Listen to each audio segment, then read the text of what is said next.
Alors, l'avantage d'avoir fait une tentative de comprendre le concept d'approximation linéaire, puis le concept de bonne approximation linéaire pour des fonctions de R2 dans R, dans la capsule précédente, c'était qu'on était capable de s'appuyer sur des représentations graphiques pour visualiser ce qui se passait.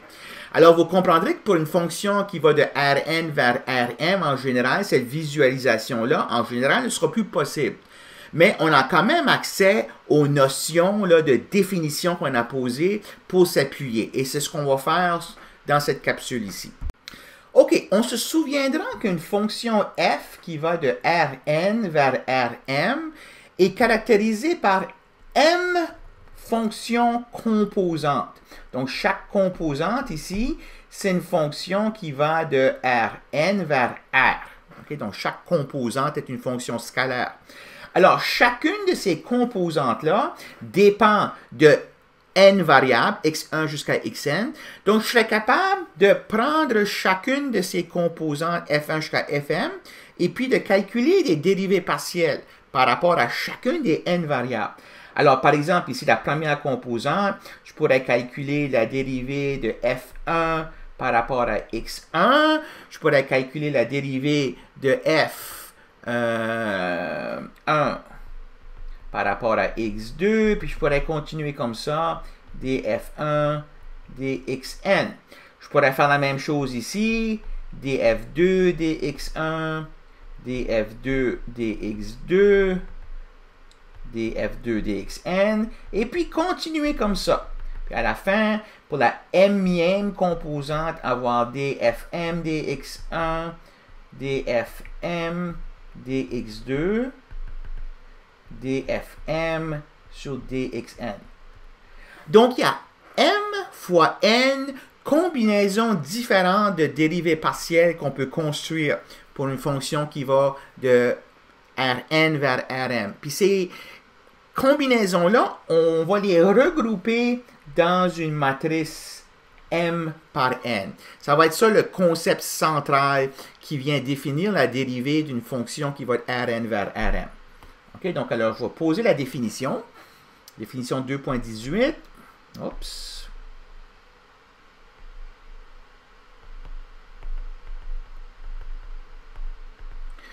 Alors je prends un ouvert dans Rn, qui va être le domaine d'une fonction f qui va de Rn vers Rm.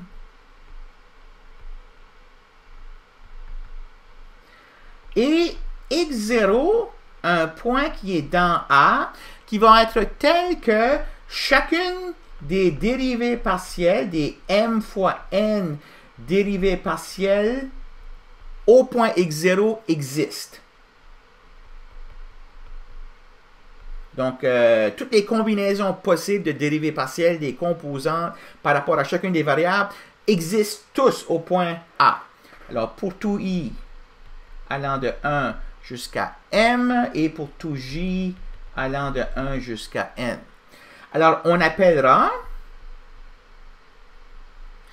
le jacobien ou la matrice du jacobien, le jacobien, okay, c'est une dénommée d'un mathématicien qui s'appelait Jacobi, jacobien de f au point x0,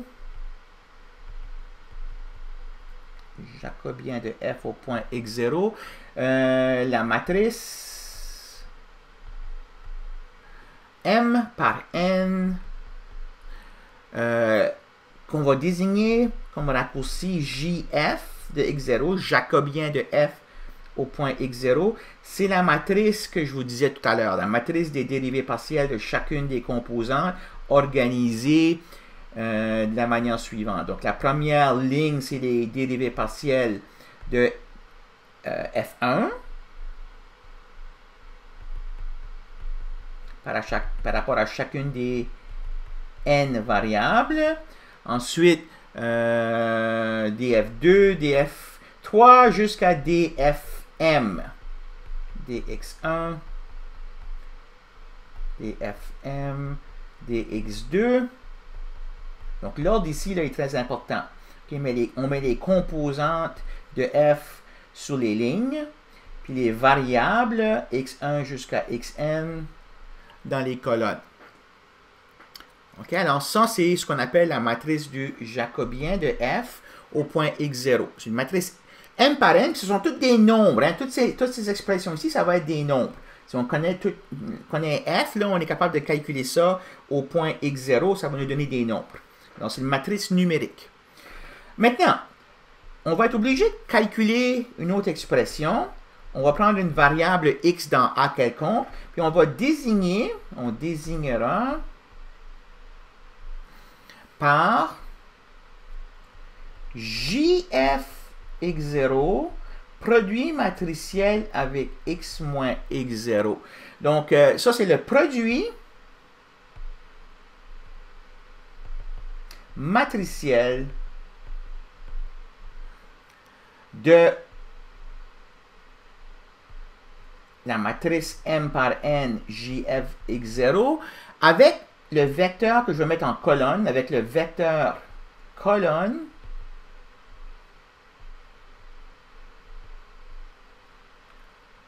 x moins x0. Hein, donc ici, ça c'est un vecteur avec n composantes. Hein, parce que x et x0 sont dans Rn, alors je fais la vecteur différente, donc j'ai n composantes, je mets ça comme vecteur colonne, puis ça c'est une matrice M par N, alors les dimensions sont correctes pour pouvoir faire le produit matriciel. Hein. Alors j'ai une matrice M par N qui va multiplier un vecteur N dimensionnel, puis le résultat sera un vecteur M dimensionnel. Alors, on va avoir besoin de ce produit matriciel-là dans la définition de la dérivée de f. Donc, ça, c'est la prochaine définition. Définition 2.19.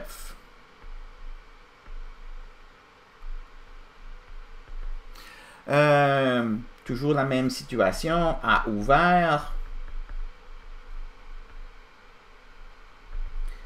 F qui va être A dans Rm. Et x0, un point dans le domaine. Un point tel que la matrice du jacobien existe. Okay? Donc, les m fois n différentes dérivées partielles existent.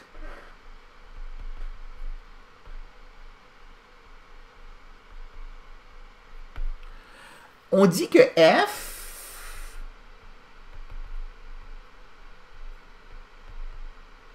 est dérivable au point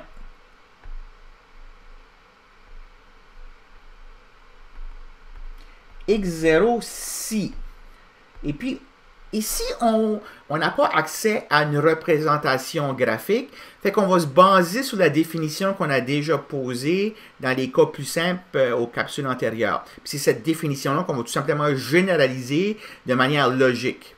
Donc, on va imposer que, comme définition, il faut que la limite, quand x tend vers x0 dans Rn, puis je vais faire un genre de quotient de différence. Au numérateur, je vais mettre f de x moins ce qui va jouer le rôle d'approximation linéaire. Ça va être l'expression suivante. F de x0 plus jf x0 produit matriciel avec x moins x0.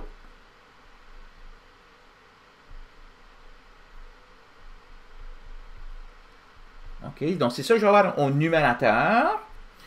Regardons avant d'écrire le dénominateur là, que ça a bien du sens. Hein. Ça, on va voir ça comme un vecteur colonne m dimensionnel. Ça, c'est un vecteur colonne m dimensionnel. Ça, c'est une matrice m par n. Ça, c'est un vecteur colonne n dimensionnel. Donc, le résultat, c'est un vecteur colonne m dimensionnel. Donc, tout ceci, là, c'est une opération algébrique qui se fait dans Rm. Et bien sûr, ici, ça, c'est la norme. Oups. C'est la norme dans Rm. Puis, je vais diviser maintenant par la distance entre x et x0. Puis ça ici, ben, c'est la norme dans R. N. Donc, il faut que cette limite-là, c'est ça qu'on va imposer comme définition, que cette limite-là soit égale à 0. Dans ce cas, si ça arrive que cette limite-là est égale à 0, la matrice JF de x0, okay, au lieu de l'appeler JF, on va l'appeler DF de x0, puis c'est cette matrice-là qu'on va appeler la dérivée de f au point x0. Donc, pour une fonction qui va de Rn vers Rm, la dérivée, c'est une matrice m par n. OK? Une fonction qui va de R vers R, sa dérivée, c'est un nombre réel, ou on peut voir ça, ce nombre réel-là, comme une matrice 1 par 1. Okay? Donc, c'est ça qui est la concordance entre ces deux concepts ici. Donc, dans ce cas-là, la matrice du jacobien, on l'appelle la matrice de la dérivée, ou tout simplement la dérivée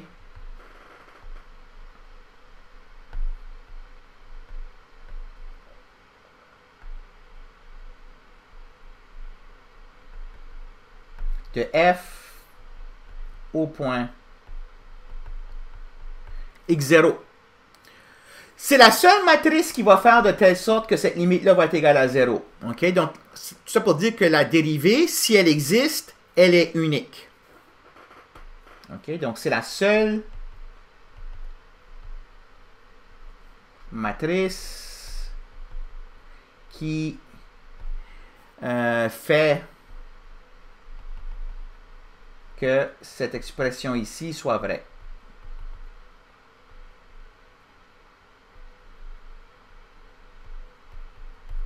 Alors, l'existence de JF en soi n'est pas suffisant pour garantir que cette limite ici sera égale à 0.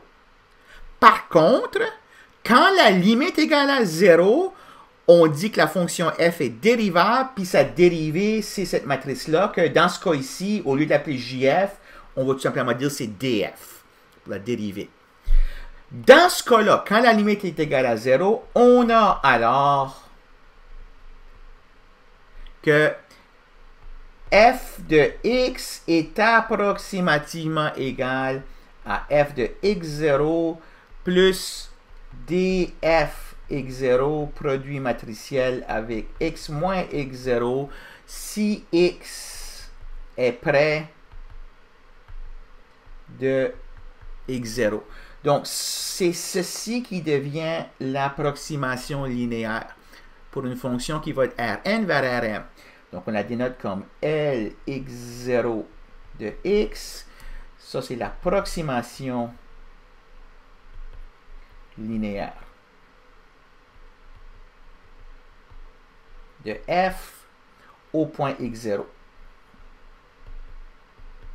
Hein, donc, vous voyez ça là, comme le point x0, il est connu, la fonction f est connue. Alors, ça, c'est un vecteur calculable. Okay? Il n'y a pas de variable ici. Ça va être un vecteur m dimensionnel avec des nombres dedans. Ça va être une matrice m par n avec des nombres dedans. Ce x0-là, c'est un vecteur n dimensionnel avec des nombres dedans. Donc, la seule variable, c'est le x qui apparaît ici, puis elle apparaît de manière linéaire. Donc, c'est pour ça qu'on dit que c'est l'approximation linéaire.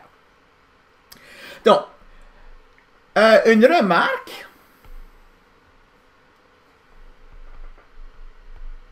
Donc, remarque 2.20. Qu'est-ce qui se passe quand le m ici là, est égal à 1? Quand on a juste une fonction scalaire. Donc, au lieu d'avoir un vecteur m dimensionnel, ici, on a juste une composante. Ça fait qu'on parle d'une matrice 1 par n. OK? On a déjà vu le concept de gradient. Donc, le concept de gradient et de dérivée sont intimement liés. Lorsque m égale à 1,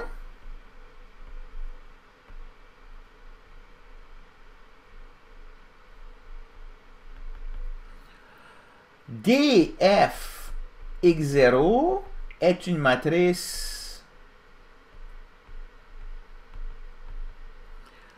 1 par n. OK, donc on l'écrit juste la première colonne, il y a juste une composante qui est f. Alors je vais avoir la matrice df sur dx1, df sur dx2, df sur dxn. OK, donc ça c'est une évaluée à x0 ici, bien sûr, évaluée à x0, évaluée à x0, évaluée à x0. On avait déjà vu que le gradient de f au point x0 pour une fonction scalaire, c'est un vecteur n dimensionnel dont les composantes sont df dx1, x0, virgule, df dx2, x0, virgule, df dxn, x0. Hein, ce sont les mêmes nombres. La seule différence, c'est une question de perspective. Ici, on voit ça comme un vecteur. Hein, donc, on a des virgules ici qui séparent les composantes. Puis ici, on voit ça comme... On décide de considérer ce vecteur-là, au lieu de le considérer comme un vecteur, on le considère comme une matrice, 1 par n. Mais ce sont les mêmes, exactement les mêmes nombres. Hein. Donc, c'est juste une question de perspective. Et puis, quand on fait le produit matriciel de df x0 avec x moins x0, c'est la même chose que prendre le produit scalaire du gradient avec x moins x0. OK? Dans les deux cas, ça va être un nombre réel. Ça va être un nombre réel ici. Puis ça va être un nombre réel. Donc, c'est comme ça qu'on calcule ce nombre réel ici. Sauf que ici, bon ben, ça c'est un nombre réel. Ici, c'est une matrice 1 par 1 qu'on considère comme un nombre réel. OK? Donc, c'est juste quelques nuances mathématiques, là, mais c'est ça la concordance là, entre ce produit matriciel ici, puis le produit scalaire entre le gradient puis le vecteur x moins x0. On va faire un exemple.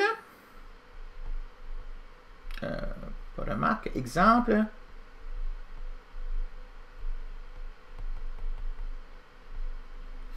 Euh, 2.21.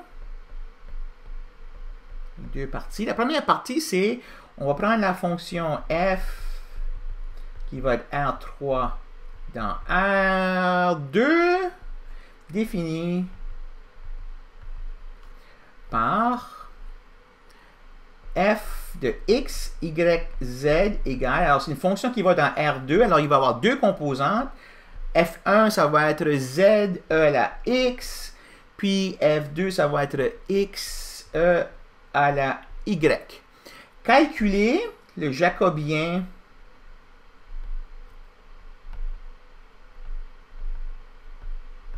de f au point x, y, z quelconque. Donc, ici, essentiellement, on doit calculer 6 dérivées partielles. Donc, JF au point x, y, z égale matrice 2 par 3. Dans la première ligne, je vais prendre les dérivées partielles de ceci par rapport à x, par rapport à y et par rapport à z. Donc, par rapport à x, je vais avoir z e à la x. Par rapport à y, je vais avoir 0. Et par rapport à z, j'ai e à la x. Pour la deuxième rangée, je prends maintenant cette fonction ici. Puis, je la dérive par rapport à x, par rapport à y et par rapport à z. Donc, j'ai e à la y, x, e à la y et puis 0. Donc, ça, c'est la matrice du jacobien de cette fonction-là à un point x, y, z quelconque. OK, comment est-ce qu'on travaille avec cette définition de limite-là? Donc, je vais faire un exemple ici où est-ce que je vais prendre la fonction f qui va de R2 dans R, définie par f de xy égale valeur absolue de x fois y. montrer que f est dérivable au point 0, 0. OK? Alors, ce qu'on veut dire, c'est montrer que, d'abord, construisez cette expression ici, puis montrer que la limite est égale à 0. Okay? Donc, il faut d'abord et avant tout là, construire l'objet ou la quantité dont on veut investiguer la limite. Donc, on a besoin de plusieurs morceaux ici. Il faut tout calculer ces morceaux-là. D'abord, on va avoir besoin de la valeur de f au point 0, 0. La valeur de f au point 0, 0, c'est 0. Hein? Je remplace x égale à 0, y égale à 0 là-dedans. Bon, à cause de la valeur absolue, là, maintenant, je ne peux pas juste calculer des dérivés là, en utilisant du calcul différentiel ordinaire. Okay? Il va falloir que j'ai recours à la définition fondamentale. C'était comment est-ce qu'on avait défini f x au point 0, 0. Ben, c'est la limite quand h tend vers 0 de f de h0 moins f de 0, 0 sur h. C'est ça le concept premier de comment on calcule une dérivée partielle quand on n'a pas accès aux formules de calcul différentiel bien connues. Alors, quand je fais ceci, je vais y aller assez rapidement ici. F de h0, je remplace x par h, y par 0, ça va me donner 0. F de 0, 0, c'est 0. Donc, j'ai 0 sur h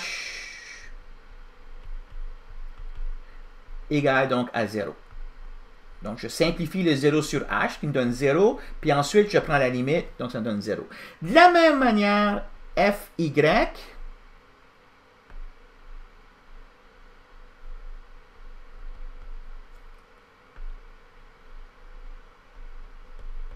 c'est la limite quand h tend vers 0 de f0h moins f0, 0 sur h.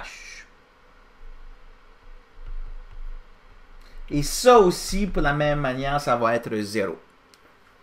Donc, ce qu'on avait appelé l'approximation linéaire, c'est tout simplement, bon, ben, c'est 0 plus 0 fois x moins 0 plus 0 fois y moins 0. Fait que c'est 0. OK? Donc, on doit montrer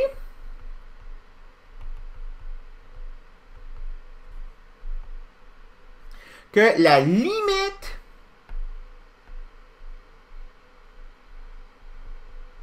quand x, y tend vers 0, 0 de... Bon, au numérateur, je vais avoir f de xy moins l'approximation linéaire.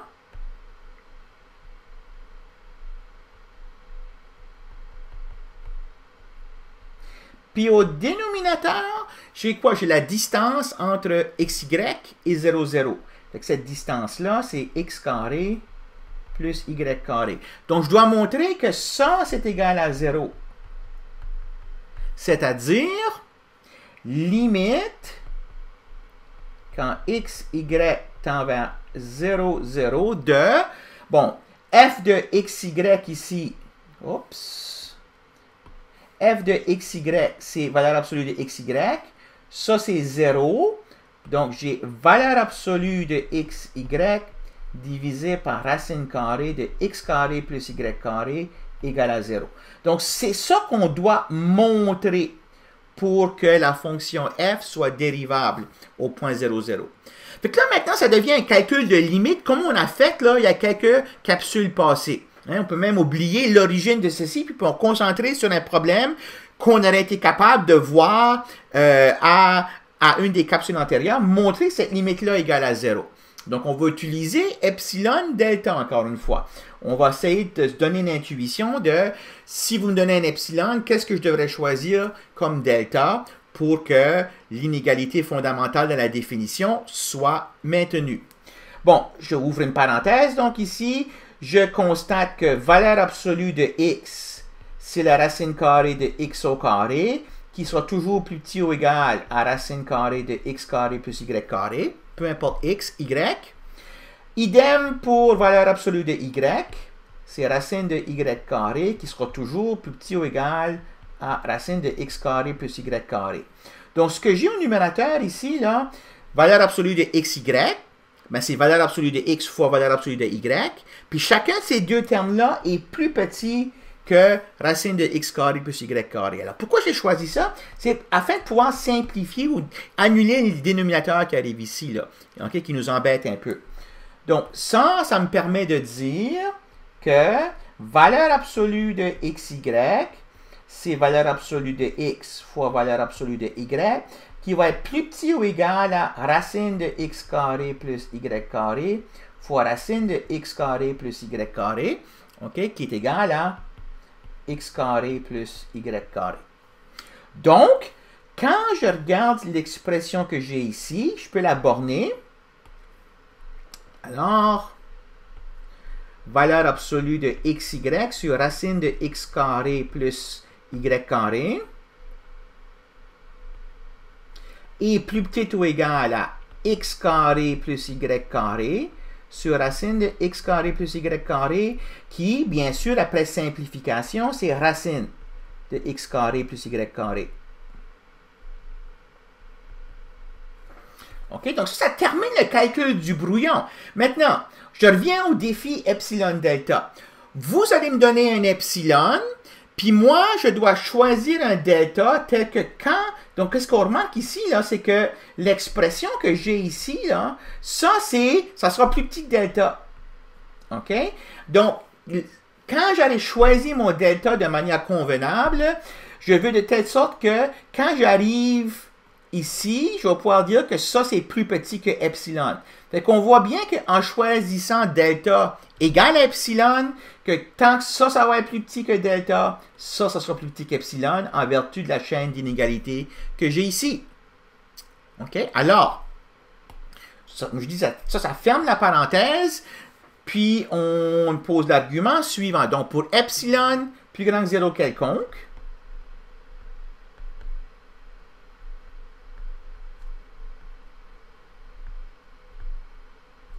on prend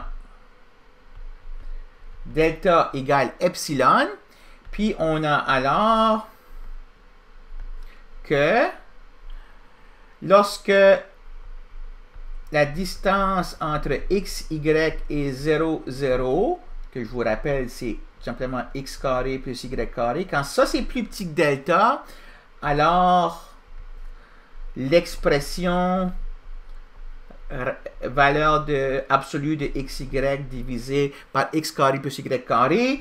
Okay, donc, je répète tout simplement les arguments que j'ai mis ici. Là. Plus petit que racine de x carré plus y carré, plus petit que delta. Okay, donc, si j'ai choisi delta de telle sorte que ça, c'est plus petit que delta, bien, on choisit delta égale à epsilon. Ça, c'est égal à epsilon. Donc, ce que j'ai montré, c'est que la limite, quand x, y tend vers 0, 0, de valeur absolue de xy sur racine de x carré plus y carré égale à 0. Et on conclut donc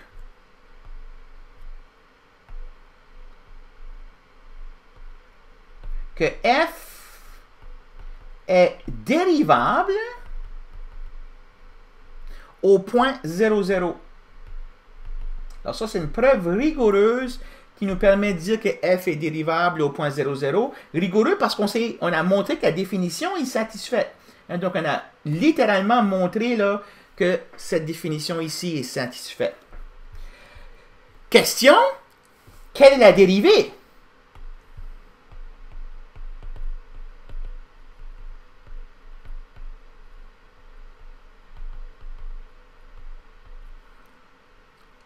De f au point